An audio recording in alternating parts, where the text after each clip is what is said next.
Welcome everyone!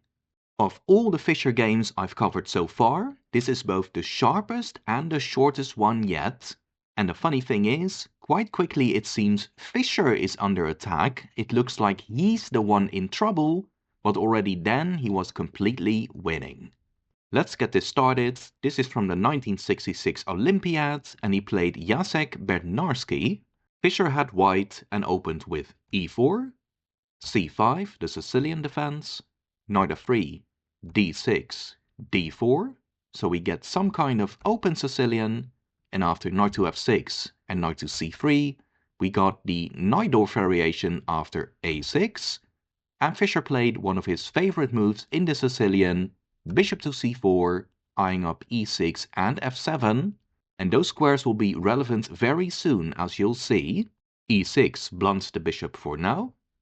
Bishop b3, knight bd7, black wants to go knight to c5, attacking the e-pawn a second time and also threatening the bishop.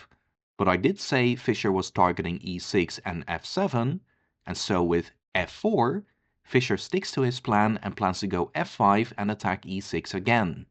Fischer was in a way a very straightforward player, or at least he was very consistent in his strategy.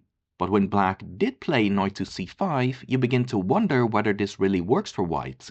It seems like black could take the bishop or the pawn next move, so how does Fischer defend? Well, he doesn't.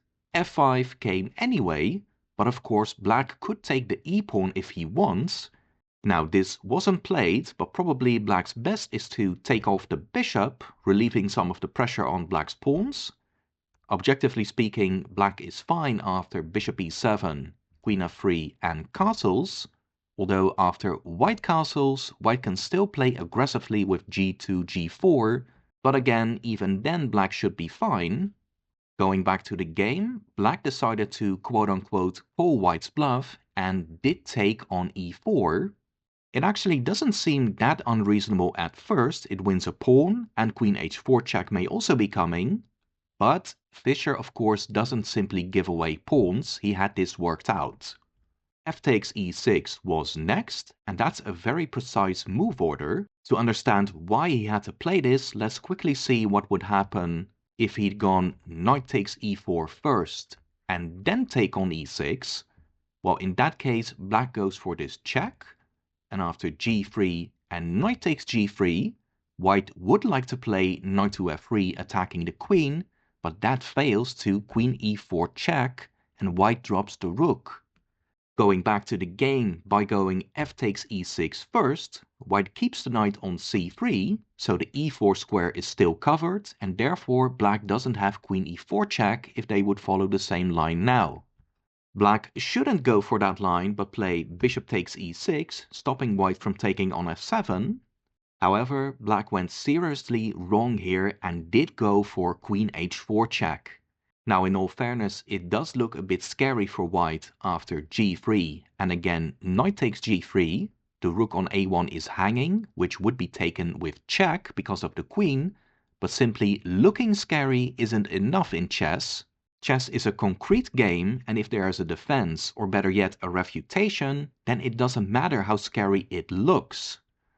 And Fischer knew there was a refutation. He went knight to f3, and again we see how important the knight on c3 is. Black doesn't have that queen e4 resource now.